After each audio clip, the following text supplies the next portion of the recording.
ಕರ್ತನ ನಾಮದಲ್ಲಿ ಶಲೋಮ್. ಬನ್ನಿ ಎಲ್ಲರೂ ಸೇರಿ ವಾಕ್ಯ ನೋಡಿಕೊಳ್ಳೋಣ. 55ನೇ ಕೀರ್ತನೆಯನ್ನು ಓದುತ್ತಿದ್ದೇನೆ. ದೇವರೇ, ಕಿವಿಗೊಟ್ಟು ನನ್ನ ಪ್ರಾರ್ಥನೆಯನ್ನು ಲಾಲಿಸು. ನನ್ನ ವಿಜ್ಞಾಪನೆಗಳಿಗೆ ವಿಮುಖನಾಗಿ ಇರಬೇಡ. ನನಗೆ ಲಕ್ಷ್ಯ ಕೊಟ್ಟು ಸದುತ್ತರವನ್ನು ದಯಪಾಲಿಸು. ಶತ್ರುಗಳ ಅಬ್ಬರದ ನಿಮಿತ್ತವೂ ದುಷ್ಟರ ಹಿಂಸೆಗಳ ನಿಮಿತ್ತವೂ ನಾನು ಚಿಂತೆಗೊಳಗಾಗಿ ವಿಶ್ರಾಂತಿಯಿಲ್ಲದೆ ನರಳುತ್ತಾ ಇದ್ದೇನೆ. ಅವರು ನನ್ನ ಮೇಲೆ ಅಪಾಯವನ್ನು ಬರಮಾಡಿ ಕೋಪದಿಂದ ನನ್ನನ್ನು ದ್ವೇಷಿಸುತ್ತಾರೆ. ನನ್ನ ಹೃದಯವು ನನ್ನೊಳಗೆ ನೊಂದು ಬೆಂದಿದೆ. ಮರಣ ಭಯವು ನನ್ನನ್ನು ಆವರಿಸಿಕೊಂಡಿದೆ. ಅಂಜಿ ನಡುಗುತ್ತೇನೆ. ದಿಗಿಲು ನನ್ನನ್ನು ಹಿಡಿದದೆ. ಮಹಾಭಯವು ನನ್ನನ್ನು ಮುಳುಗಿಸಿತು. ಆಹಾ, ರೆಕ್ಕೆಗಳಿದ್ದರೆ ಪಾರಿವಾಳದಂತೆ ಹಾರಿ ಹೋಗಿ ಆಶ್ರಯ ಸೇರಿಕೊಳ್ಳುತ್ತಿದ್ದೇನು. ಅವಸರದಿಂದ ಹಾನಿಕರವಾದ ಬಿರುಗಾಳಿಯಿಂದ ತಪ್ಪಿಸಿಕೊಂಡು ದೂರ ಹೋಗಿ ಅರಣ್ಯ ಸ್ಥಳದಲ್ಲಿ ಪ್ರವಾಸಿಯಾಗಿರುತ್ತಿದ್ದೇನು ಅಂದುಕೊಂಡೆನು. ಪಟ್ಟಣದಲ್ಲಿ ಬಲಾತ್ಕಾರಗಳು ಕಲಹಗಳು ಜರುಗುವುದನ್ನು ನಾನು ನೋಡುತ್ತಿದ್ದೇನೆ. ಮೊದಲ 1, 2, 3, 4, 5 ವಚನಗಳು ಇಲ್ಲವೇ 9ರವರೆಗೂ ನಾವು ನೋಡುವುದೇನೆಂದರೆ ದಾವೀದನ ಪರಿಸ್ಥಿತಿ ಕುರಿತಾಗಿ. 9ನೇ ವಚನದಿಂದ 15ನೇ ವಚನದವರೆಗೂ ನಾವು ನೋಡುವುದೇನೆಂದರೆ ದಾವೀದನ ಶತ್ರುಗಳ ಕುರಿತಾಗಿ. 16ನೇ ವಚನದಿಂದ 22ನೇ ವಚನದವರೆಗೂ ನಾವು ನೋಡುವುದೇನೆಂದರೆ ದಾವೀದನ ಮೇಲಿರುವಾತನ ಕುರಿತಾಗಿ. ಈ 3 ವಿಷಯಗಳನ್ನು ಬರೆದಿಟ್ಟುಕೊಳ್ಳುವುದಾದರೆ ಚೆನ್ನಾಗಿರುತ್ತೆ. ಮೊದಲನೇದಾಗಿ ನಾವು ನೋಡಿಕೊಳ್ಳುವುದೇನೆಂದರೆ ದಾವೀದನ ಪರಿಸ್ಥಿತಿ ಏನೂ ಚೆನ್ನಾಗಿರಲಿಲ್ಲ. ಈ ದಿನ ನಮ್ಮ ಮಧ್ಯೆ ಯಾರಾದರೂ ಇದ್ದೀರಾ? ನನ್ನ ಪರಿಸ್ಥಿತಿ ಕೂಡ ಏನೂ ಚೆನ್ನಾಗಿಲ್ಲ ಅನ್ನುವವರು. ದಾವೀದನ ಪರಿಸ್ಥಿತಿ ಎಷ್ಟು ಚೆನ್ನಾಗಿರಲಿಲ್ಲ.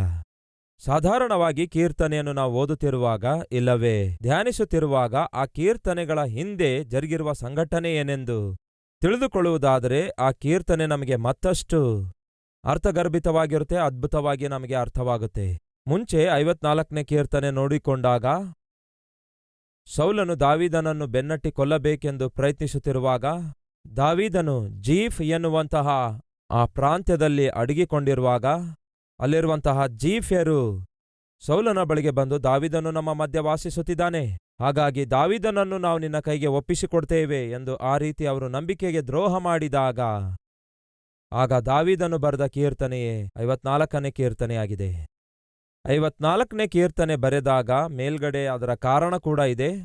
ಅದೇನೆಂದರೆ ಜೀಫ್ಯರು ಸೌಲನ ಬಳಿಗೆ ಬಂದು, ದಾವೀದನು ನಮ್ಮಲ್ಲಿ ಅಡಗಿಕೊಂಡಿದ್ದಾನೆ, ಹೋಗಿ ಸೌಲನಿಗೆ ಹೇಳಿದಾಗ ದಾವೀದನು ರಚಿಸಿದಂತಹ ಪದ್ಯ.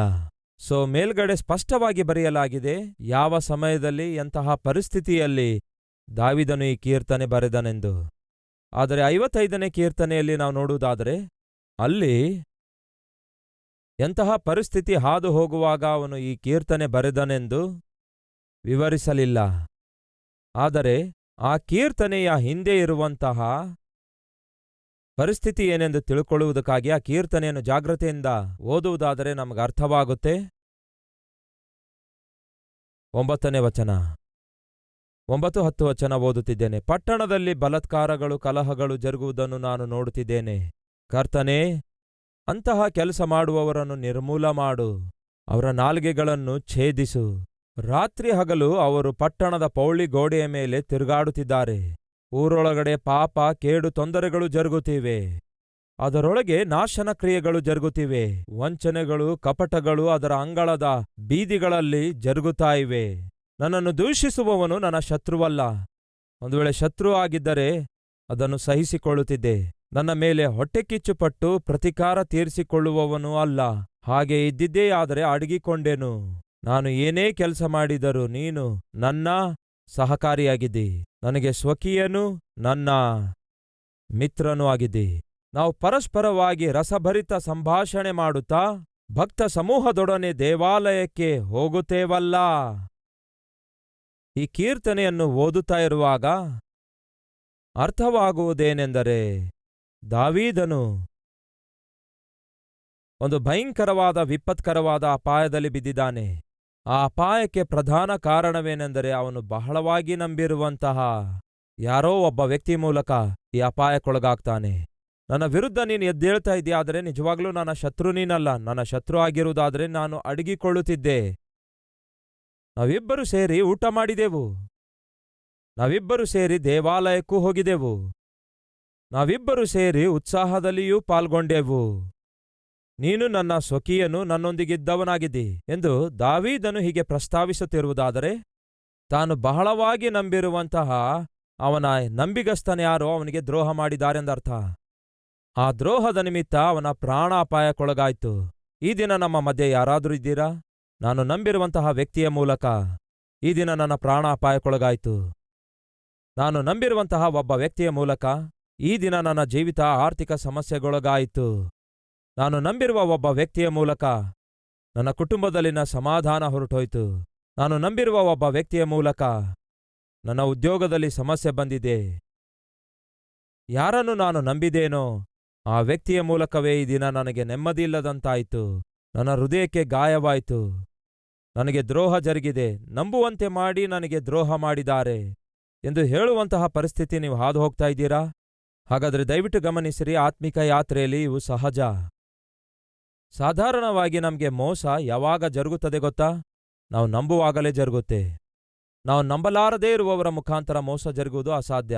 ಎಕ್ಸಾಂಪಲ್, ನೀವು ಯಾರನ್ನಾದರೂ ಒಂದು ವೇಳೆ ನಂಬಿ ಬಸ್ಸಲ್ಲಿ ಕೂತ್ಕೊಳ್ತೀರಿ, ಪಕ್ಕದಲ್ಲಿರುವವರು ಚೆನ್ನಾಗಿ ಮಾತಾಡ್ತಾ ಇರುವಾಗ, ಬಹಳ ಹತ್ತಿರದವರಂತೆ ಮಾತಾಡುವಾಗ, ಬಹಳ ಸ್ನೇಹ ಭಾವದಿಂದ ಅವರು ಮಾತಾಡುತ್ತಾ ಇರುವಾಗ ಅವರೊಂದಿಗೆ ನೀವು ಕೂಡ ಮಾತಾಡ್ತಾ ಇರುವಾಗ ಒಂದು ಪರಿಚಯ ಉಂಟಾಗುತ್ತೆ. ಆ ನಂತರ ಅವರ ಮೇಲೆ ಒಂದು ನಂಬಿಕೆ ಉಂಟಾಗುತ್ತೆ. ಒಂದು ಹೋಟೆಲ್ ಹತ್ರ ಬಸ್ ನಿಲ್ಲುತ್ತೆ, ನೀವು ಬಾತ್ರೂಮ್ಗೆ ಹೋಗಲು ಬಯಸುತ್ತೀರಿ, ನಿಮ್ಮೊಂದಿಗೆ ಒಂದು ಬ್ಯಾಗ್ ತಂದಿರ್ತೀರಿ.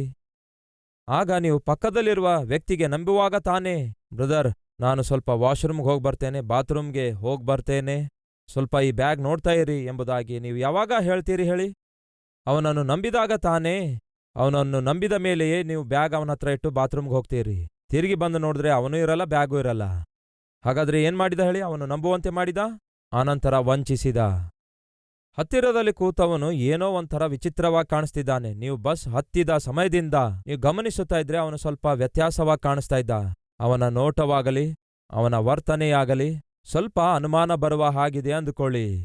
ಆಗ ನಂಬ್ತೀರಾ? ಸ್ವಲ್ಪವೂ ಕೂಡ ನಂಬಲ್ಲ. ಬ್ಯಾಗ್ ಅವನ ಹತ್ರ ಇಟ್ಟು ಹೋಗ್ತೀರಾ? ಮರೆತು ಕೂಡ ಬ್ಯಾಗ್ ಬಿಟ್ಟು ಹೋಗಲ್ಲ. ಯಾಕೆಂದ್ರೆ ಅವನ ಮೇಲೆ ನಿಮಗೆ ನಂಬಿಕೆ ಇರೋದಿಲ್ಲ. ಸಹಜವಾಗಿ ಮನುಷ್ಯ ಯಾವಾಗ ಮೋಸ ಹೋಗ್ತಾನೆ ಗೊತ್ತಾ? ನಂಬುವಾಗಲೇ ಮೋಸ ಹೋಗ್ತಾನೆ. ಈ ದಿನ ಅದೇ ನಂಬಿಕೆ ನಿಮ್ಮ ಜೀವಿತದಲ್ಲಿ ತೀರದ ಗಾಯ ಮಾಡಿದೆ, ತೀರದ ನಷ್ಟ ತಂದಿದೆ. ಇದು ಸಹಜ. ನನ್ನ ಜೀವಿತದಲ್ಲಿ ನಾನು ಬಹಳ ನಷ್ಟ ಹೋಗಿದ್ದೇನೆ ನಂಬುವುದರಿಂದ. ಹಾಗೆ ನಂಬಿ ನಾನು ಮೋಸ ಹೋದಾಗ ಒಂದು ದಿನ ಬಹಳ ಚಿಂತೆಯಿಂದ, ಅಯ್ಯೋ ನಾನು ನಂಬಿದವರೇ ಮೋಸ ಮಾಡಿದಾರಲ್ಲವೇ, ನಂಬುವಂತೆ ಮಾಡಿ ವಂಚಿಸಿದಾರಲ್ಲವೇ ಎಂದು ಹೀಗೆ ನಾನು ಬಹಳ ಚಿಂತೆಯಿಂದ ಒಂದು ದಿನ ಮೀಟಿಂಗಲ್ಲಿ ನಮ್ಮ ಮೀಟಿಂಗ್ ಜರುಗುತ್ತಾ ಇದ್ರೆ ಆ ಸ್ಟೇಜ್ ಹಿಂದ್ಗಡೆ ಒಂದು ಬೈಕ್ ಹತ್ರ ನಾನು ನಿಂತ್ಕೊಂಡಿರುವಾಗ ಒಬ್ಬ ಸಹೋದರ ಬಂದು ನನ್ನನ್ನು ಕರೆದೊಯ್ದ.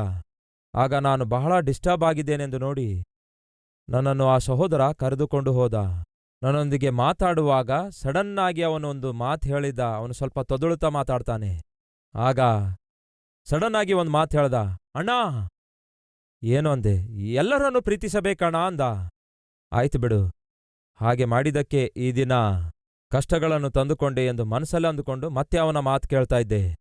ಅವನಿಗೆ ಹೇಗನಿಸಿತೋ ಗೊತ್ತಿಲ್ಲ ಪ್ರಿಯರೇ, ತೊದಳುತ್ತಾ ಒಂದು ಮಾತು ಹೇಳ್ದ. ಯಾಕೆ ಹಾಗೆ ಹೇಳಬೇಕನಿಸಿತೋ ಗೊತ್ತಿಲ್ಲ, ಸಡನ್ನಾಗಿ ಒಂದು ಮಾತನ್ನು ಹೇಳ್ದ. ಅಣ್ಣ, ಏನ್ ಹೇಳ್ತಾನೆ ಅಂದ್ಕೊಂಡೆ.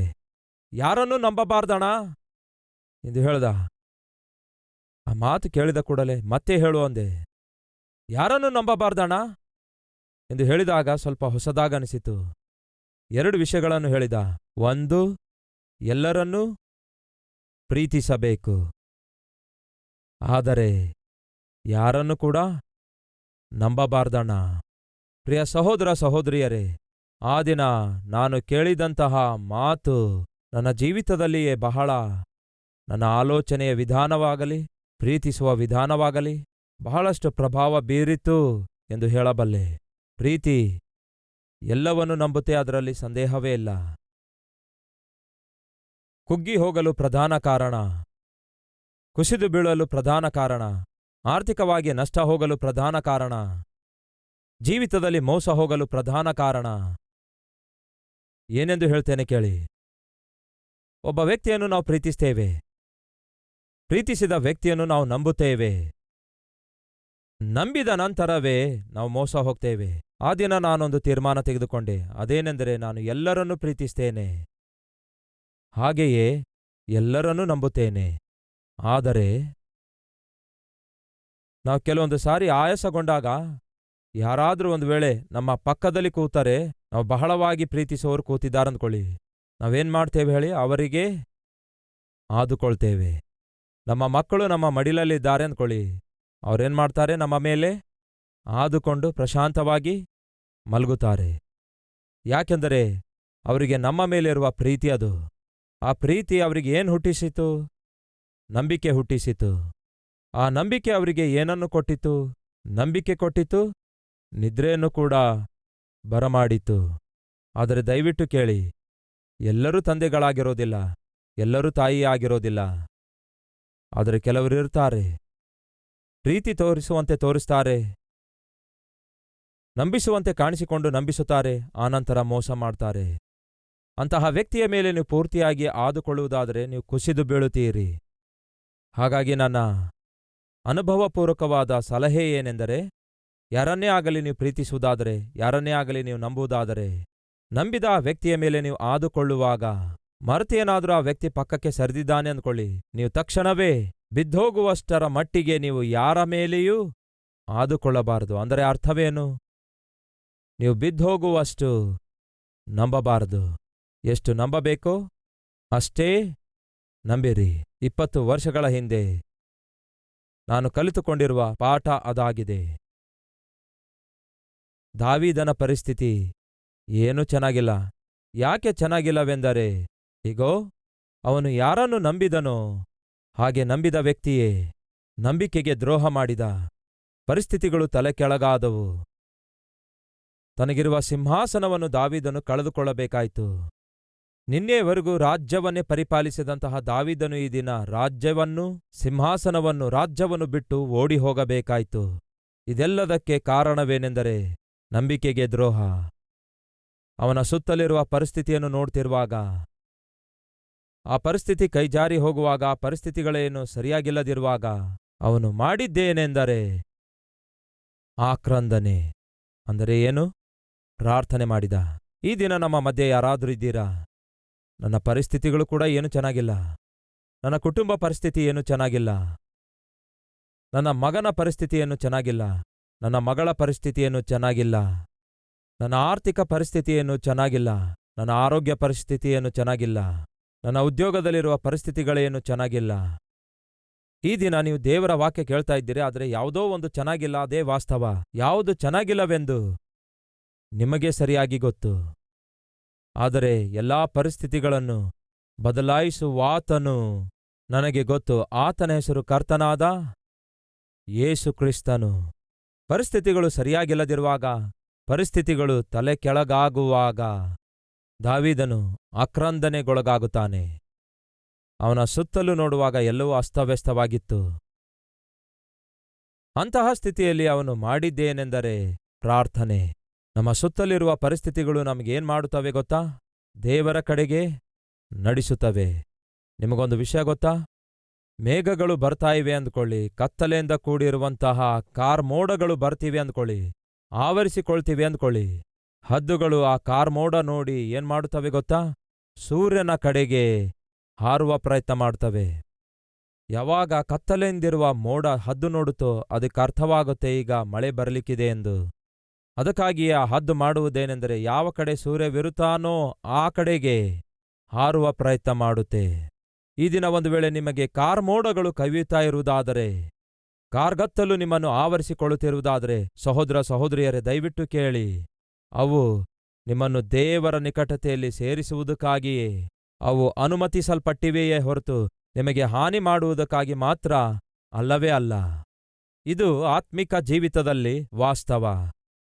ಆ ದಿನ ದಾವೀದನಿಗೆ ಎದುರಾದ ಪರಿಸ್ಥಿತಿಗಳು ಅವನು ದೇವರ ಮೇಲೆ ಮತ್ತಷ್ಟು ಆಧಾರಗೊಳ್ಳುವಂತೆ ಮಾಡಿದವು. ದೇವರ ಕಡೆಗೆ ತಿರುಗಿಕೊಳ್ಳುವಂತೆ ಮಾಡಿದವು. ಸಾಯಂಕಾಲದಲ್ಲಿ, ಉದಯ ಕಾಲದಲ್ಲಿ, ಮಧ್ಯಾಹ್ನ ಕಾಲದಲ್ಲಿ ಪ್ರಾರ್ಥಿಸುತ್ತಿದ್ದ. 55ನೇ ಕೀರ್ತನೆ 17ನೇ ವಚನ ನೋಡಿ. ಸಾಯಂಕಾಲದಲ್ಲಿಯೂ, ಉದಯ ಕಾಲದಲ್ಲಿಯೂ, ಮಧ್ಯಾಹ್ನದಲ್ಲಿಯೂ ನಾನು ಧ್ಯಾನಿಸುತ್ತಾ ಮೊರೆ ಇಡುವೆನು. ಎಷ್ಟು ಸಾರಿಯಂತೆ? 3 ಸಾರಿಯಂತೆ. ಯಾವ ಕಾಲದಿಂದ ಸ್ಟಾರ್ಟ್ ಆಯ್ತು? ಸಾಯಂಕಾಲ ಅಂತೆ, ಉದಯ ಕಾಲ ಅಂತೆ, ಮಧ್ಯಾಹ್ನ ಕಾಲ ಅಂತೆ. ಸ್ವಲ್ಪ ಡಿಫ್ರೆಂಟ್ ಆಗಿದೆಯಲ್ಲವೋ? ಅಲ್ಲಿ ಹೇಗಿರಬೇಕಿತ್ತು? ಉದಯ ಕಾಲ, ಮಧ್ಯಾಹ್ನ, ಸಾಯಂಕಾಲ ಇರಬೇಕಿತ್ತು. ಇಲ್ಲಿ ಪ್ರಿಂಟಿಂಗ್ ತಪ್ಪಾಗಿದೆಯೋ ಇಲ್ಲವೇ ಟ್ರಾನ್ಸ್ಲೇಷನ್ ತಪ್ಪಾಗಿದೆಯೋ ಅಂದ್ಕೊಳ್ತೀರಾ? ಹಾಗೆ ಭಾವಿಸುತ್ತಿದ್ದೀರಾ? ಇಲ್ಲವೇ ಇಲ್ಲ. ಯೆಹೂದ್ಯರಿಗೆ ಅವರ ದಿನ ಸಾಯಂಕಾಲ ಪ್ರಾರಂಭವಾಗ್ತದೆ. ನಮಗೇನೋ ಸಾಧಾರಣವಾಗಿ ಉದಯ ಕಾಲದಿಂದ ದಿನ ಪ್ರಾರಂಭ ಆಗುತ್ತೆ. ಯೆಹೂದ್ಯರಿಗೆ ಸಂಜೆ 6 ಗಂಟೆಯಿಂದ ಮಾರನೇ ದಿವಸ ಸಂಜೆ 6 ಗಂಟೆವರೆಗೂ ಒಂದು ದಿನ ಆಗುತ್ತೆ. ನಮಗೇನೋ ಮಧ್ಯರಾತ್ರಿ 12 ಗಂಟೆಯಿಂದ ಮಧ್ಯರಾತ್ರಿ 12 ಗಂಟೆವರೆಗೂ ಒಂದು ದಿನ ಆಗುತ್ತೆ. ಅವರಿಗೆ ಸಂಜೆ 6 ಗಂಟೆ ಅಂದರೆ ದಿನದ ಪ್ರಾರಂಭವಾಗಿದೆ. ಈಗ ದಾವೀದನು ಸಾಯಂಕಾಲವೆಂದು ಹೇಳುತ್ತಿರುವಾಗ ಅರ್ಥವೇನು? ದಿನದ ಪ್ರಾರಂಭ ಅಂದರೆ ಪ್ರಾರ್ಥನೆಯಿಂದಲೇ ನನ್ನ ದಿನ ಪ್ರಾರಂಭಿಸುತ್ತೇನೆ ಅನ್ನುತ್ತಾನೆ. ಅದಕ್ಕಾಗಿಯೇ ಸಾಯಂಕಾಲ ಅನ್ನುತ್ತಾನೆ. ತನ್ನ ದಿನವನ್ನು ಪ್ರಾರ್ಥನೆಯಿಂದಲೇ ಪ್ರಾರಂಭಿಸುತ್ತಾನೆ. ಮಧ್ಯಾಹ್ನ ಪ್ರಾರ್ಥನೆ ಮಾಡ್ತಿದ್ದಾನೆ, ಸಾಯಂಕಾಲ ಪ್ರಾರ್ಥನೆ ಮಾಡ್ತಿದ್ದಾನೆ. ಯಾಕೆ ಇಷ್ಟು ಪ್ರಾರ್ಥನೆ ಮಾಡ್ತಿದ್ದಾನೆ ಗೊತ್ತಾ? ಪರಿಸ್ಥಿತಿಗಳು ದಾವೀದನಿಗೆ ದೇವರ ಮೇಲೆ ಸಂಪೂರ್ಣವಾಗಿ ಆಧಾರಗೊಳ್ಳುವಂತೆ ಮಾಡಿದವು. ಕಾರಣವೇನೆಂದರೆ ಅವನ ಶಕ್ತಿಯಾಗಲಿ, ಅವನ ಯುಕ್ತಿಯಾಗಲಿ, ಅವನ ಖಂಡ ಬಲವಾಗಲಿ, ಅವನ ಖಡ್ಗ ಬಲವಾಗಲಿ ಅವನನ್ನು ಕಾಪಾಡುವಂತಹ ಸಾಧ್ಯತೆ ಇರಲಿಲ್ಲ. ಸಹೋದರ ಸಹೋದರಿಯರೇ, ದಯವಿಟ್ಟು ಕೇಳ್ರಿ. ನಿಮಗಿರುವಂತಹ ಬ್ಯಾಂಕ್ ಬ್ಯಾಲೆನ್ಸ್ ಸ್ವಲ್ಪ ಮಟ್ಟಿಗೆ ನಿಮಗೆ ಸಹಾಯ ಮಾಡಬಹುದು. ನಿಮಗಿರುವಂತಹ ಸ್ನೇಹಗಳು ನಿಮಗೆ ಸ್ವಲ್ಪ ಮಟ್ಟಿಗೆ ಸಹಾಯ ಮಾಡಬಹುದು. ನಿಮಗಿರುವಂತಹ ಪದವಿ, ನಿಮಗಿರುವಂತಹ ಪ್ರಖ್ಯಾತಿ, ನಿಮಗಿರುವಂತಹ ಪರಮಾಧಿಕಾರ ಸ್ವಲ್ಪ ಮಟ್ಟಿಗೆ ಸಹಾಯ ಮಾಡಬಹುದು. ಆದರೆ ಕೆಲವು ಸಮಸ್ಯೆಗಳು ಮಾತ್ರ ಇವುಗಳಲ್ಲಿ ಯಾವುದಕ್ಕೂ ಕೂಡ ಬಾಗುವ ಅವಕಾಶ ಇರೋದೇ ಇಲ್ಲ. ದಾವೀದನಿಗೆ ಆವರಿಸಿಕೊಂಡಿರುವಂತಹ ಪರಿಸ್ಥಿತಿಗಳು ಅವನ ಪರಿಪಾಲನೆಯಿಂದಾಗಲಿ, ಅವನ ಪಾಲನೆಯಿಂದಾಗಲಿ, ಅವನಿಗಿರುವಂತಹ ಖಡ್ಗದ ಮೂಲಕವಾಗಲಿ ತೀರಿಸುವ ಸಾಧ್ಯತೆ ಇರಲೇ ಇಲ್ಲ. ವಾಸ್ತವದಲ್ಲಿ ಅವನು ತನ್ನ ಅಧಿಕಾರ ಕಳೆದುಕೊಳ್ಳುತ್ತಾನೆ, ಸಿಂಹಾಸನವನ್ನು ಬಿಟ್ಟು ಬಿಡುತ್ತಾನೆ, ಪ್ರಾಣ ತನ್ನ ಹಿಡಿತದಲ್ಲಿಟ್ಕೊಳ್ತಾನೆ, ಓಡಿ ಹೋಗ್ತಾನೆ. ಅದು ಅವನ ಪರಿಸ್ಥಿತಿ.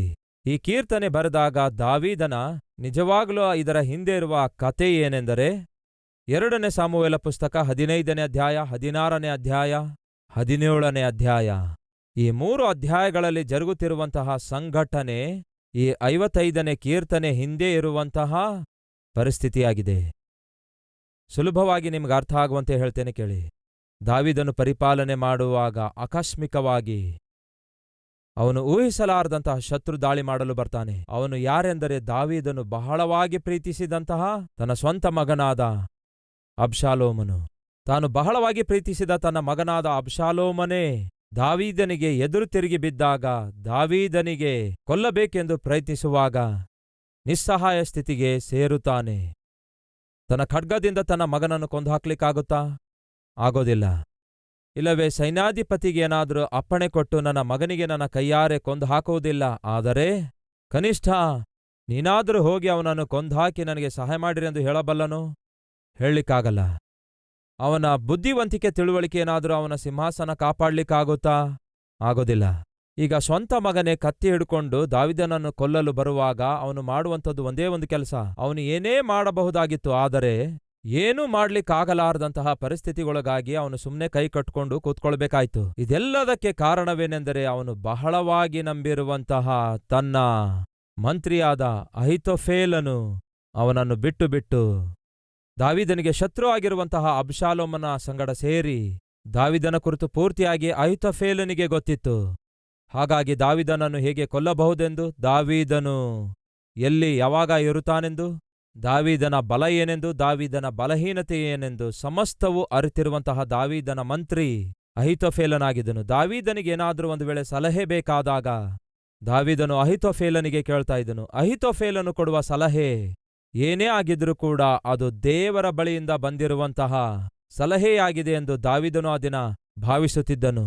ಅಂತಹ ಸಲಹೆಗಾರನು, ಅಂತಹ ಮಂತ್ರಿ ಸಡನ್ನಾಗಿ ದಾವೀದನನ್ನು ಬಿಟ್ಟು ದಾವೀದನ ಶತ್ರುವಾಗಿರುವ ಅಬ್ಷಾಲೋಮನೊಂದಿಗೆ ಸೇರಿಕೊಳ್ತಾನೆ. ಆ ವಿಷಯ ತಿಳ್ಕೊಂಡ ದಾವೀದನು ಬಹಳ ಕುಗ್ಗಿ ಹೋಗುತ್ತಾನೆ. ಅದಕ್ಕಾಗಿಯೇ ಹೇಳ್ತಿದ್ದಾನೆ, ನೀನು ನನ್ನ ಶತ್ರು ಅಲ್ಲ. ಒಂದು ವೇಳೆ ಶತ್ರು ಆಗಿರುವುದಾದರೆ ನಾನು ಅಡಗಿಕೊಳ್ಳಬಹುದು, ಇಲ್ಲವೇ ನಿನ್ನನ್ನು ಸಂಹರಿಸಬಹುದು.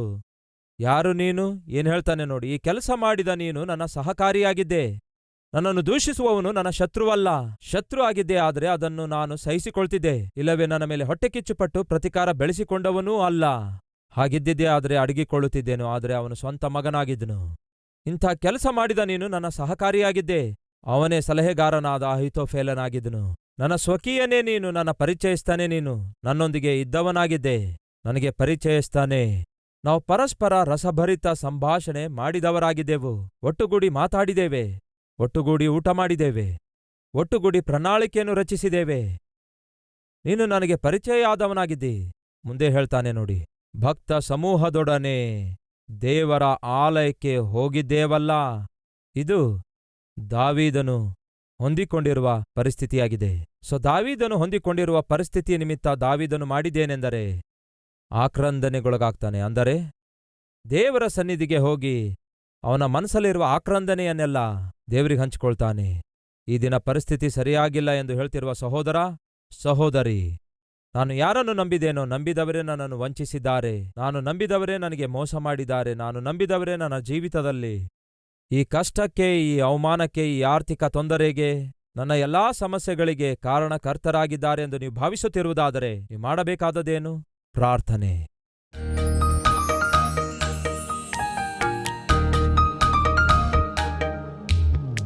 ಕರ್ತನೇ, ನಮ್ಮನ್ನು ಸಂಧಿಸು. ಕರ್ತನೇ, ನಿಮ್ಮ ಮಕ್ಕಳ ಮನಸ್ಸಲ್ಲಿರುವ ಆಕ್ರಂದನೆ ಆಲಿಸು ದೇವರೇ. ಅವರ ಹೃದಯ ಆಳದಲ್ಲಿರುವಂತಹ ಆವೇದನೆ ಗುರುತಿಸಿರಿ ಅಪ್ಪ. ನಮ್ಮೊಳಗಿರುವ ಭಯವನ್ನು, ಭೀತಿಯನ್ನು ಪೂರ್ತಿಯಾಗಿ ತೊಲಗಿಸಿರಿ. ಈ ಸಮಯದಲ್ಲಿ ನಿಮ್ಮ ಮಕ್ಕಳು ಮಾಡುತ್ತಿರುವ ಪ್ರಾರ್ಥನೆಯನ್ನು ಲಾಲಿಸಿ ಅದ್ಭುತವಾದ ಉತ್ತರವನ್ನು ದಯಪಾಲಿಸು ದೇವರೇ. ನಿಮ್ಮ ಸನ್ನಿಧಿಯಲ್ಲಿ ನಾವು ಪ್ರಾರ್ಥನೆ ಮಾಡುತ್ತಿರುವಾಗ ಆಶ್ಚರ್ಯ ಕಾರ್ಯ ಜರುಗಿಸುವಂತಹ ದೇವರು ನೀವಾಗಿದ್ದೀರಿ. ಯಾರು ಯಾವ ಕಷ್ಟದಲ್ಲಿದ್ದಾರೆಂದು, ಯಾವ ಸಮಸ್ಯೆದಲ್ಲಿದ್ದಾರೆಂದು, ಯಾವ ಬಾಧೆಯಲ್ಲಿದ್ದಾರೆಂದು, ಯಾವ ಭಯದಲ್ಲಿದ್ದಾರೆಂದು ಸಮಸ್ತವನ್ನು ಅರಿತಂತಹ ದೇವರು ನೀವಾಗಿದ್ದೀರಿ. ನಿಮ್ಮ ಮಕ್ಕಳನ್ನು ಬಲಪಡಿಸಿರಿ. ಈ ನಿಮ್ಮ ಮಕ್ಕಳನ್ನು ಸ್ವಸ್ಥಪಡಿಸಯ್ಯ. ನಿಮ್ಮ ಮಹಾಶಕ್ತಿಯಿಂದ ತುಂಬಿಸಿರಿ. ನಿಮ್ಮ ಮಹಾಕನಿಕರವನ್ನು ತೋರಿಸಿರಿ. ಅವರ ಕುಟುಂಬದಲ್ಲಿರುವ ಪ್ರತಿ ಸಮಸ್ಯೆಗೆ ಪರಿಷ್ಕಾರ ಕೊಡಿರಿ. ಉದ್ಯೋಗದಲ್ಲಿರುವ ಪ್ರತಿ ಸಮಸ್ಯೆಗೆ ಪರಿಷ್ಕಾರ ಕೊಡಿರಿ. ಗಂಡನೊಂದಿಗೆ, ಹೆಂಡತಿಯೊಂದಿಗೆ, ಮಕ್ಕಳೊಂದಿಗೆ, ದೇವರ ಕುಟುಂಬದಲ್ಲಿರುವ ಪ್ರತಿಯೊಬ್ಬರೊಂದಿಗಿರುವ ಸಮಸ್ಯೆಗೆ ಪರಿಷ್ಕಾರ ಕೊಡಿರಿ. ನೀವೇ ಅದ್ಭುತ ಮಾಡಿ ನಿಮ್ಮ ನಾಮ ಮಹಿಮೆ ಪಡಿಸಿಕೊಳ್ಳಿರಿ. ಪ್ರಾಣಾತ್ಮ ಶರೀರಗಳನ್ನು ತೊಳೆದು ನಿಮ್ಮ ರಕ್ತದಿಂದ ಶುದ್ಧೀಕರಿಸುತ್ತಿರುವುದಕ್ಕಾಗಿ ನಿಮಗೆ ವಂದನೆ, ಸ್ತುತಿ, ಸ್ತೋತ್ರಗಳನ್ನು ಸಲ್ಲಿಸುತ್ತಾ ಯೇಸುವಿನ ನಾಮದಲ್ಲಿ ಬೇಡಿ ಹೊಂದಿದ್ದೇವೆ ತಂದೆಯೇ, ಆಮೇನ್.